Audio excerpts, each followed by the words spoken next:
ala jarama. Marème Mbacké, vous avez la parole. Omar Diop, mën nga waajal.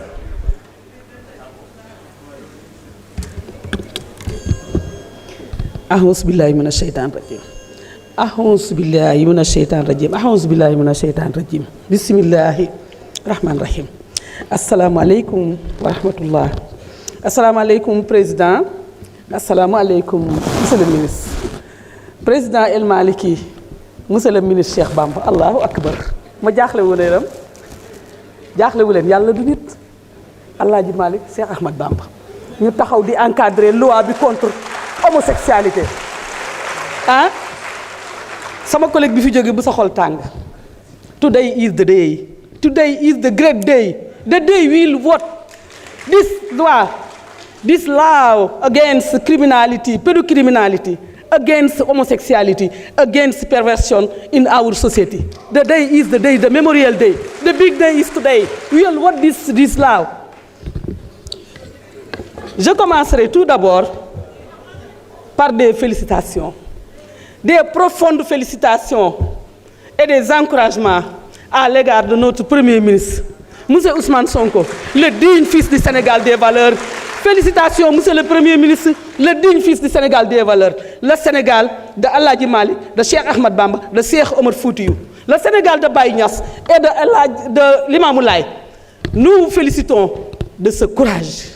Loi bi ab ragal du ko wote bu xat du ko wote député lobbyiste du ko wote député buy wut financement à l'extérieur doo wote loi bi preuve ba mooy l'autre côté xool suivez mon regard ils se sont tous évaporés. Le peuple bi fi nekkoon dañoo wax tuuti génn abal ñu salle bi diggéen ñu abal salle bi parce que yéen du ngeen voté des lois contre l'homosexualité et la pédocriminalité et la contamination des VIH à nos enfants du ngeen voté loi boobu loolu moo tax ngeen ne pëcc daw bàyyi ñu fi ñun dinañ ko voté ndax dañuy topp ci tànki suñu premier ministre bi nga xam ne lu mu wax def ko. Cheikh Abdoulaye Mbacké sama baay bu baax ba nga xam ne yaayam lañ ma tudde soxna Marema Jaxate mu soxna Jang Libaas daf ne woon lu waaye wax def ko mbiru yàlla la de waaye loo wax nar ko loolu mbiru nit ku wóor la Ousmane Sonko yaa wóor yal na la yàlla sàmm yal na la yàlla sàmm ndax ca arab bi di 16e siècle ba yonent bi sallallahu alayhi wa sallam de recevoir aaya ba nga xam ne yàlla nga ko naan wa luutan isxaala yaa xaw mii ata atuuna fahishatan wa antum tusbiroona kooku mooy référence am yàlla nga ko naan waxoon naa luut mu wax waa këram ne leen pendant que vous livrez à la perversion pourtant vous voyez clairement loolu rek la loi man mooy ne jaar leen fii lii moo war lii warul bu neexee nit nag mu jaar fu ko neex waaye fii ci Sénégal ngóor jigéen du fi am doole. te man de sant naa buur bi yàlla ndax waa Daaru Karim bu ñu ma gisee tey ma taxaw fii di wote loi dinañ tiit ndax tey la suba la Laylatul Qadr ga nga xam ne sama papa moo ko doon def depuis 1948 ca Touba Daaru Karim waaye loi bii fekke woon ko tey dee woon bañ koo fekkee sax moo ma gënal nekk député te wote wu ma ko kon alhamdulilahi rabbil alamina loi bi dinañ ko wote te dina jàll. dinañ ko voté te dina jàll te Ousmane Sonko mi nga xam ne moo am fit ba porté ci turam diggé woon ne dina durcir les peines contre l'homosexualité tey mu ñëw première loi bi mu porté muy modification de la loi 319 kon tey mën nañoo xam ne moom fitam ak fulam ak faydaam mooy reflété wu ci député mi nga xam ne nii nekkuñu fi rek pour seen poste nekkuñu fi rek di naxaate nekkuñu fi di fayeku salaire yoo xam ne mérité wuñ ko ndax fii ci salle bi ñi nga xam ne nii ñi ngi fayeku seen salaire am privilège yi député am yépp te duñu voté loi duñu ñëw duñu fekkee dara de temps en temps bu caméra yi tàkkee ñu ñëw jàkkaarloog ñoom di yàq Ousmane Sonko musiba naaru laay fàtte nañ seen loru législateur bi nga xam ne ni dañoo war di bind di masse di fekkee commission yi di voté ay loi di contre li nga xam ne nii baaxul ci suñu société benn yoon ñooñu ils sont à porte-à-faux avec vous chers collègues honorables législateurs aujourd'hui nous légiférons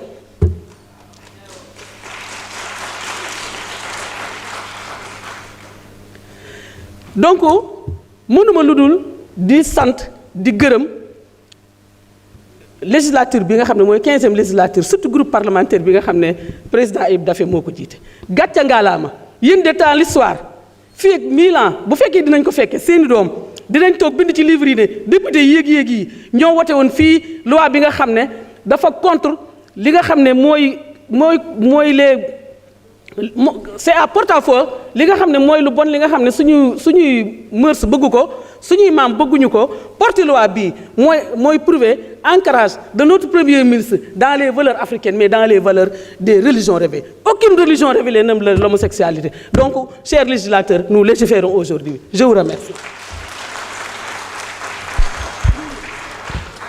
Merci beaucoup. Omar Diop, mën nga ñëw jël kàddu Insa Dafa mën nga waajal.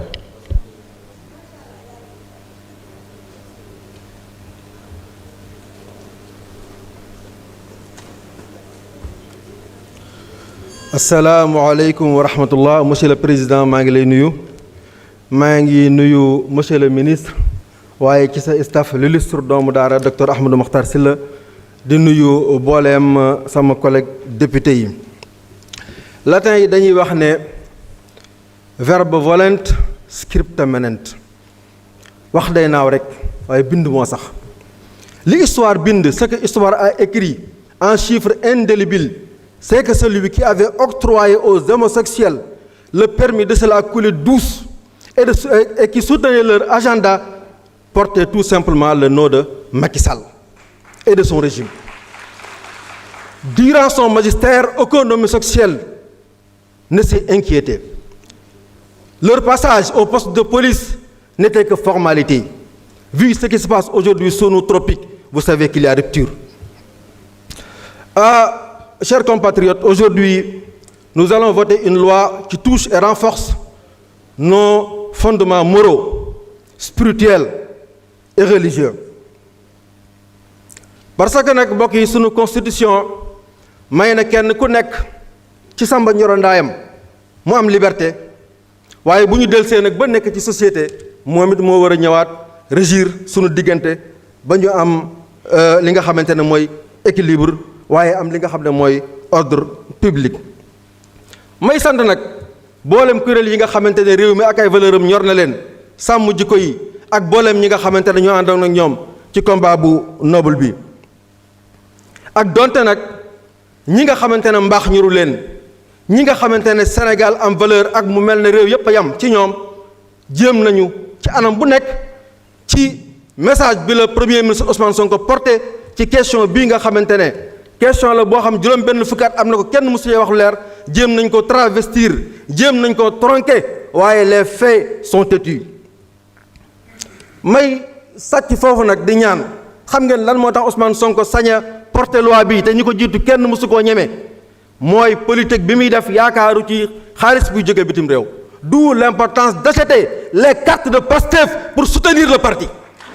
Li tax parti bi mën a porter seeni aspiration te du ci am dara lu muy ragal mooy li koy doxal di jóge ci yéen di jóge ci biir réew mi.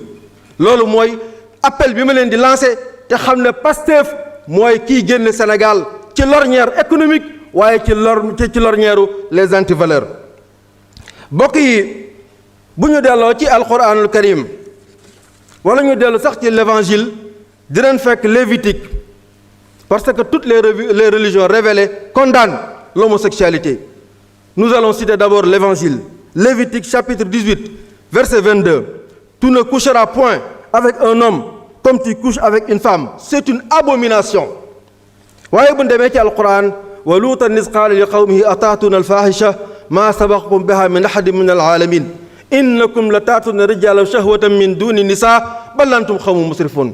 alquran ak l'injil daje ci wax ne lii abomination la. Le Sénégal est et va demeurer un pays de croyance, un pays de valeur, ou bien tout simplement cessera d'exister. C'est la raison pour laquelle cette loi vient à son heure. di loi boo xamante ne 1965 ba léegi mi ngi fi waaye di loi bu senga yaayoo loi boo xamante ne amul benn fermeté loi boo xamante ne amul benn clarté ba kuñ jàpp ci ngóor jigéen da ngay jaar ci filet justice ba mën a génn.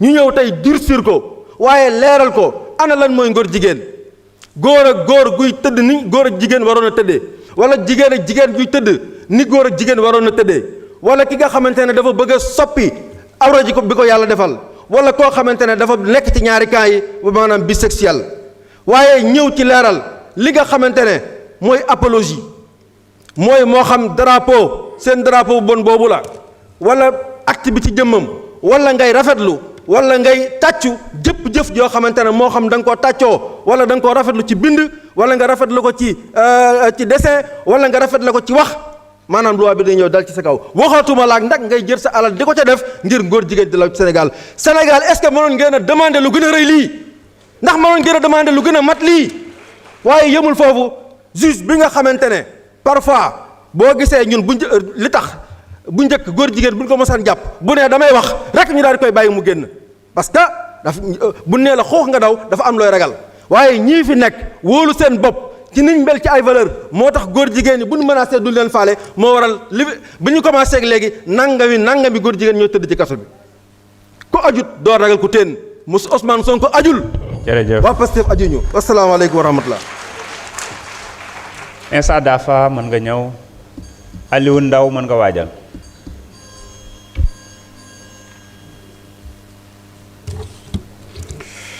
asalaamaaleykum wa rahmatullah auzu billahi mina sheytaani rajim bismillahi rahmaani rahim monsieur le président ñu ngi lay nuyu monsieur le ministre ñu ngi lay nuyu ak sa cabinet bi chers collègues ñu ngi leen di nuyu bu baax di leen féliciter ci participation au vote de cette loi mais Mbading Mandinkoolu